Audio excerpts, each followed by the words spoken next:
Today is going to be a reality check for some. Coffee? Check. Camera? Check. After a decade of living abroad, there's been one common trend that seems to be more common than it really should be, which is Westerners are coming here to Asia and slowly becoming broke. How is this possible considering Vietnam is a borderline third world country? Cambodia and Laos are pretty much just farm countries. And Thailand is like living in America with a 50% discount card with you all day. Today, let's talk about some of the most common reasons why this happens. I've seen this countless times, sadly. A lot of these folks come over here because they failed back home. They couldn't make it in their own country, so they're like, hey, let's try my luck over here in Asia.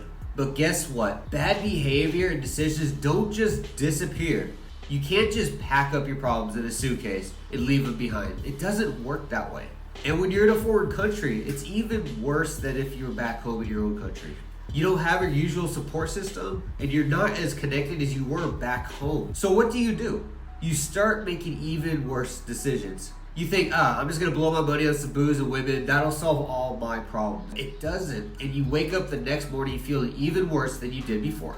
And it's just a repeated cycle. If you're coming to Asia to escape your problems, you're in for a seriously rude awakening. You need to face your issues head on, back home, or wherever you are. Otherwise, they'll follow you wherever you go and lead you straight into a financial ruin that is going to be way too hard to get out of. You know what they say about drinking, right? They say it's a great way to have fun and forget all your problems. We've just talked about the problem part before, but let's talk about the fun. If you're a Westerner in Asia and you're going broke, drinking and entertainment may be the very problem that you need to forget. I mean, I get it. You're in a new country. You want to have fun. You want to experience everything Asia has to offer. But let me tell you, when you're broke and you're sleeping on the streets, you ain't experiencing nothing but the bottom of the bottle. I've been to some serious clubs in my time, but nothing compares to the ones in Asia. They'll have you spending your life savings just to watch your girl dance, not to mention the puppy-eyed looks you'll get from the bartender girls asking for beers costing you $4 to $5 a shot because those girls do not buy the cheap stuff. Look, I'm not saying you don't have to have fun. You should have fun, but you gotta be responsible. Don't let the alcohol and all the girls and the bright lights blind you from the fact that you're going broke or making bad decisions. And especially if you're not making any money. Trust me, it's a hard lesson to learn and even harder to recover from in a faraway country. Speaking of girls though, let's talk about the big elephant in the room. Moving to Asia and getting married, assume it will fix all your problems. A lot of people seriously do.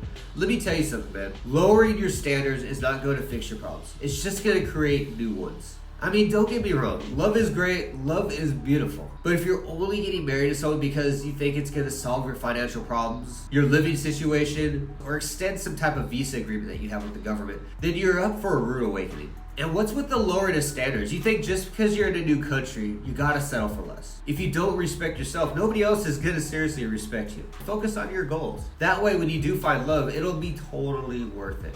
And let's get to the next one. Language barrier and having skills to even generate income. Being in a new country typically comes with a new language and skill set that you need. Think about the idea of being an English teacher. Where in the West can you teach a language and get paid enough to live middle class life? I'm gonna tell you, there's nowhere. So if you're going to go here for long term, you're going to have to level up your skill again. But what if you don't have any skills that can't provide any income? What if you can't get a work permit? What if you don't speak the language? Honestly, the big truth, you better start learning, you better start hustling, and you got to find a way to make some money or you're going to be broke and homeless in a foreign country. And with ticket prices going up all the time, this is really not an ideal situation to be stuck in, as you won't be able to leave. Look, I know it ain't easy. I know it's hard to learn a new language or find a job in a foreign country. But you gotta do what you gotta do to survive. You gotta find a way to make it work. And you have this ability to make these results. And if you can't find a job, make your own damn job. Start a business. Sell something. Do whatever it takes. Check out my ebook I threw together some time ago about side hustles. You don't have to be stuck to an office or an English teaching job. But whatever you do, don't sit around and wait for a miracle. It's not going to happen. Talk about the ones who are trying to be digital nomads and work remotely. This is also a type of work that's becoming overly saturated, meaning that it isn't some kind of get rich quick like it was a decade ago. It's not always about how much money you're making, but it's how you spend that money, how that money goes out. If you're spending 80% of the money that you make on nonsense, don't expect long-term results to be positive for you. Speaking of that 80%, let's actually step back and talk about it. Overspending and impulse spending. These Westerners in Asia who can't control their spending impulses, they see what they want and they gotta have it, no matter what the cost. They're out here blowing their cash on expensive clothes, gadgets, and souvenirs, like they're trying to impress somebody. But who are they impressing, really? The locals who probably make a fraction of what they do? And the people back home know that it's fake. It's like, come on, man. We all know Gucci is not made in Vietnam or Thailand. I used to journal some time back, and it was all about this lifestyle, and I threw together a little ebook right here. Check it out if you want to know about how to better control your money abroad. But having control over spending is a mental battle. This could be buying things at tourist joints you don't need, girls that have those sexy puppy eyes, or going out every night thinking it's just 20 bucks. It all adds up over time. And speaking of wasting money irresponsibly, let's talk about overusing credit cards over their own money. Man, those things can be dangerous. And I see a lot of people, even to this day, use them like they're a debit card. Have you seen the interest rates on those things? Just a few weeks ago, I was talking to this guy from Iowa that was living on a credit card with a 32% interest rate. Seriously, what the f?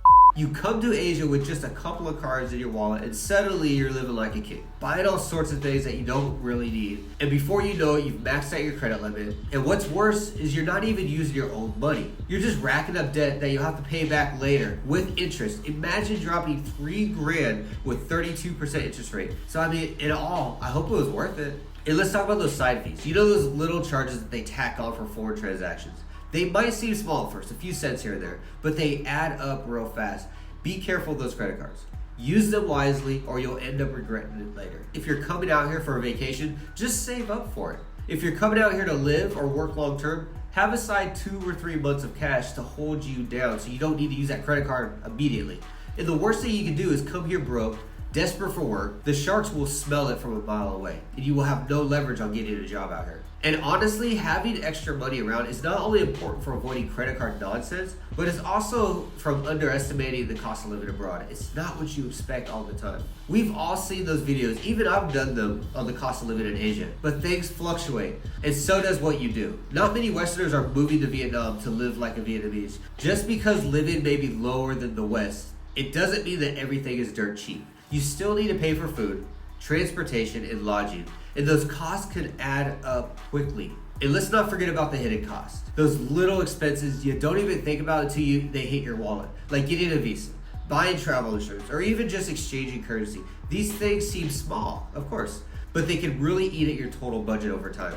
One thing I talked about some videos ago was the difference of cost of living for expats versus a tourist, where he was paid almost 60% less a month than I was just because he lived there. So don't make the mistake of underestimating the cost of living abroad. Do your research, make a budget, and plan accordingly, and have some money aside to hold you down for a few months. And trust me, it's better to be over-prepared than underprepared when it comes to your finances on the other side of the world, because it's real hard to walk back home.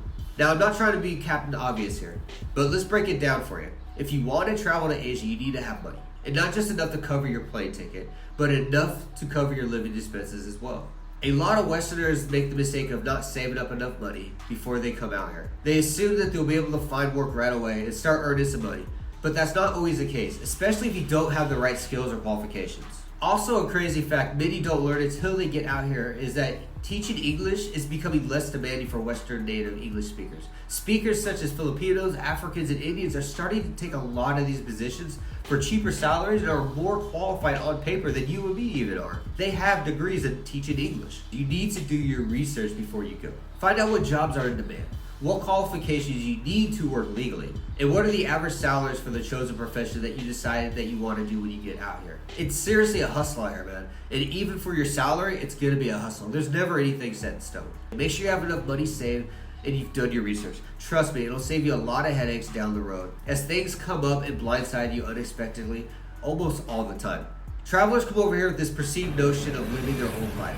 They can't handle the heat, the crowds, the chaos. They think that they can just stick to their old habits and ways of living, but that's not how it works out here, guys. You got to be able to bend and flex and adjust to the new country. That's just the survival of this game. You think I'm renting those full-size houses, getting paid the higher salaries, and doing much different things than other expats just because how handsome I think I am? No, not at all. I've adapted, and I've done it fast to the culture and the people around me. Other expats I see, though, want to stick to their old rigid schedules, their strict diets, their comfortable routines that they had back home. They don't want to try new things, meet new people, or even explore new places. They want to just stay in their bubble, their comfort zone, and they wonder why they're struggling when they come out here. You gotta be willing to adapt. You gotta be open up to change, to new experiences, and in different ways of just doing things. So there you have it, my top 5 common traits that I see as problems with expats, teachers, travelers, nomads, you name it. People that come out here, these are the problems that are most common for those that end up broke real fast. And I know we covered a lot in this, and I hope it helps you get ready for that big move here to Asia. Or even if you're here already and you're starting to feel like you're going into these hard times, this should be able to help you. Just remember, when you're here, have a positive, happy mindset. Learn some of the language while adapting to the new world. Budget your money to the point where you're staying above water, and even better, you're able to save some of that money for future emergencies. Make some local friends and explore new things, and most of all, just be flexible, because life out here day to day is nothing like it was back home. I hope that helped, guys. Till then, I will see you again.